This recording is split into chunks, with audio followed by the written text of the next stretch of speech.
Misi balas dendam dimulai. Skuad Garuda terbang lebih awal ke Inggris demi satu gelar juara yang sangat dirindukan di turnamen tertua dunia.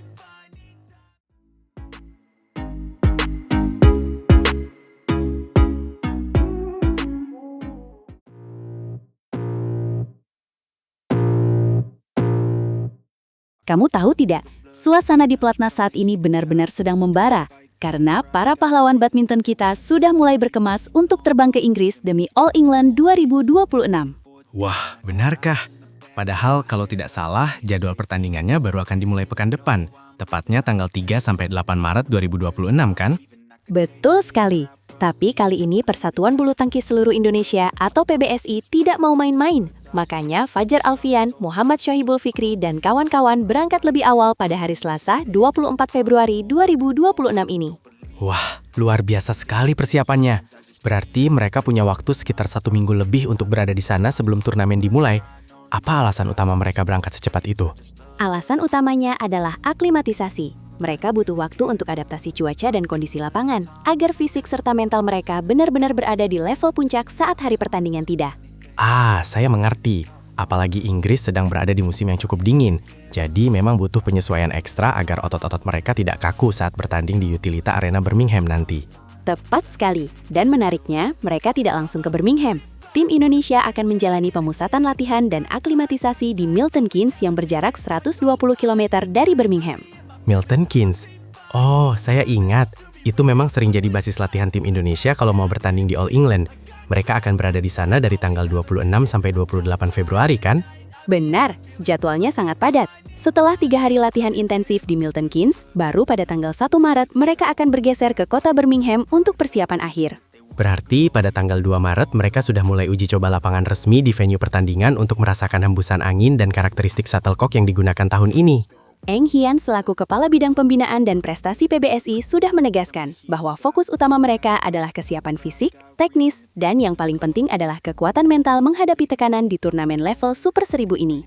Mengingat All England adalah turnamen tertua dan paling bergengsi di dunia, tekanan mentalnya pasti jauh lebih besar dibandingkan turnamen BWF World Tour lainnya.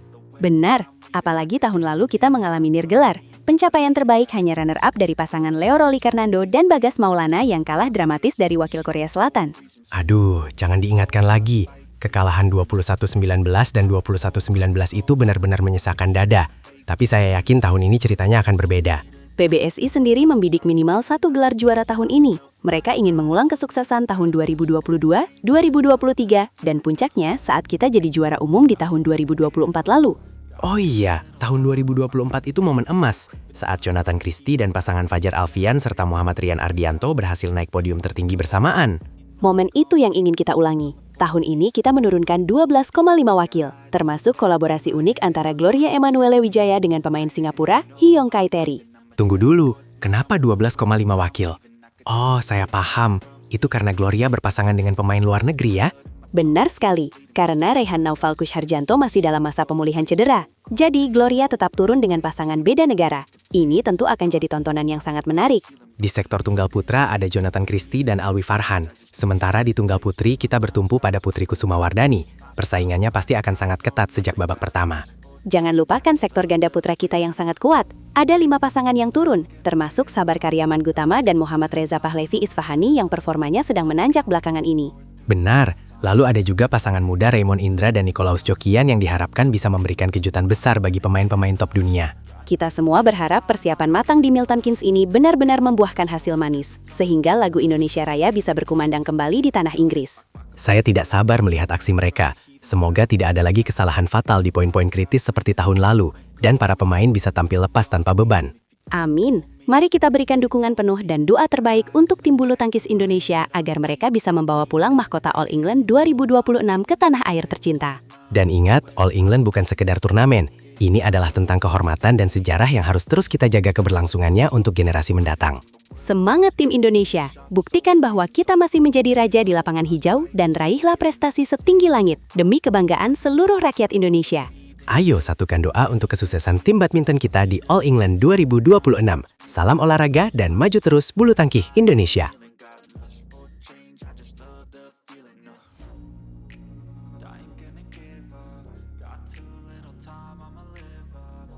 Keputusan mengejutkan dari Platnas PBSI, Tiwi dan Fadia tiba-tiba ditarik dari Orleans Masters 2026, memicu spekulasi besar di kalangan penggemar.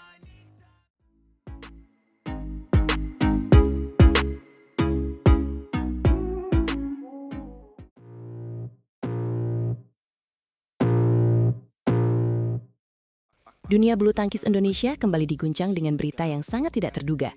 Kali ini datang dari sektor ganda putri yang sedang bersiap untuk menjalani rangkaian tur Eropa yang super padat. Benar sekali. Semua mata awalnya tertuju pada jadwal maraton yang akan dihadapi oleh pasangan andalan kita, Amalia Cahaya Pratiwi dan Siti Fadia Silva Ramadanti, atau yang akrab kita sapa Tiwi dan Fadia. Mereka tadinya diproyeksikan untuk menjadi satu-satunya ganda putri yang mengarungi 4 turnamen beruntun. Sebuah tugas yang sangat berat dan menunjukkan kepercayaan besar yang diberikan oleh pelatih dan PBSI kepada mereka. Rangkaian turnamen itu dimulai dari Jerman Open 2026 pada tanggal 24 Februari hingga 1 Maret. Dilanjutkan dengan All England yang prestisius dari tanggal 3 hingga 8 Maret, kemudian Swiss Open dari 10 hingga 15 Maret, dan puncaknya di Orleans Masters dari tanggal 17 hingga 22 Maret. Namun, sebuah kabar terbaru yang muncul di laman resmi BWF benar-benar mengubah semua rencana itu. Secara mengejutkan, nama Tiwi dan Fadia telah ditarik mundur dari keikutsertaan mereka di Orleans Masters. Ini jelas sebuah kejutan besar. Keputusan ini memotong jadwal maraton mereka dan secara otomatis menimbulkan banyak sekali pertanyaan. Apa yang sebenarnya terjadi di balik layar pelatnas PBSI? Yang membuat situasi ini semakin misterius adalah hingga berita ini diturunkan, pihak PBSI belum memberikan pernyataan resmi apapun terkait penarikan Tiwi dan Fadia dari turnamen BWF World Tour Super Level 300 tersebut. Kebungkaman ini justru memicu lebih banyak spekulasi. Betul, para penggemar bulu tangkis di seluruh tanah air tentu bertanya-tanya, apakah ini murni strategi untuk menjaga kondisi fisik pemain, atau ada faktor lain yang tidak kita ketahui, mengingat betapa pentingnya setiap turnamen untuk pengumpulan poin dan pengalaman.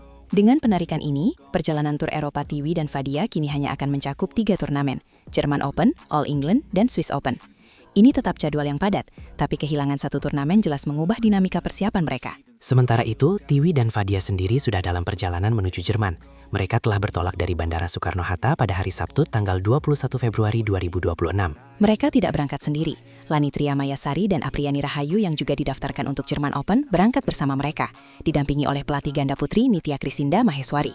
Ini menunjukkan bahwa persiapan untuk 3 turnamen awal tetap berjalan sesuai rencana. Sektor ganda putri memang menjadi yang paling sibuk di Tur Eropa kali ini. Total ada 5 pasangan yang dikirim oleh PBSI, masing-masing dengan porsi turnamen yang berbeda-beda, menunjukkan strategi rotasi dan distribusi beban yang coba diterapkan. Selain Tiwi, Fadia, dan Lani dan Apriani, kita juga punya 3 pasangan ganda putri lainnya yang siap unjuk gigi di benua biru. Ada Rachel Alessia Ross bersama Feby Setianingrum yang juga sangat dinantikan aksinya. Kemudian ada juga pasangan Febriana Dwi Puji Kusuma yang berduet dengan Meili Satrias Puspitasari, serta pasangan junior yang baru naik ke level utama, Isyana Syahira Meida dan Rinjani Kwinaranastine. Ini adalah gambaran kekuatan masa depan ganda putri kita. Distribusi jadwalnya pun menarik. Lani dan Apriani misalnya hanya akan turun di Jerman Open. Kenapa? Karena setelah itu mereka akan mengemban tugas baru yang tidak kalah berat, yaitu bermain rangkap di China Masters 2026. Sebuah tantangan besar bagi Apriani. Sementara itu, pasangan Rose dan Feby serta Ana dan Trias mendapatkan porsi 3 turnamen, sama seperti Tiwi dan Fadia setelah penarikan dari Orleans. Mereka akan bertanding di All England, Swiss Open, dan juga Orleans Masters. Ini artinya, slot yang ditinggalkan oleh Tiwi dan Fadia di Orleans Masters akan tetap diisi oleh wakil Indonesia lainnya, memastikan perjuangan merah putih terus berlanjut di sana. Persaingan internal ini sangat sehat untuk perkembangan tim. Dan untuk pasangan paling junior, Isyana dan Rinjani, mereka diberi kesempatan untuk menimba pengalaman di 2 turnamen, yaitu Swiss Open dan Orleans Masters. Ini adalah panggung pembuktian bagi mereka untuk menunjukkan bahwa mereka layak berada di tim utama. Kembali ke misteri mundurnya Tiwi dan Fadia. Keputusan ini pasti sudah dipertimbangkan dengan sangat matang oleh tim pelatih. Mungkin ada pertimbangan terkait puncak performa yang ingin dicapai di turnamen yang lebih besar seperti All England. Bisa jadi, mengarungi 4 turnamen tanpa jeda adalah risikoan sangat besar, terutama risiko cedera. Mungkin PBSI memilih untuk bermain aman dan memprioritaskan kualitas penampilan di turnamen-turnamen dengan level yang lebih tinggi. Apapun alasannya, kita hanya bisa berharap yang terbaik untuk seluruh perwakilan Indonesia. Semoga keputusan ini adalah langkah strategis yang akan membawa hasil maksimal bagi prestasi bulu tangkis tanah air di kancah internasional. Tentu, dukungan dan doa dari seluruh masyarakat Indonesia akan selalu menyertai perjuangan para atlet kita. Kita nantikan aksi mereka di lapangan dan berharap semoga misteri di balik penarikan Tiwi dan Fadia ini segera mendapatkan penjelasan resmi.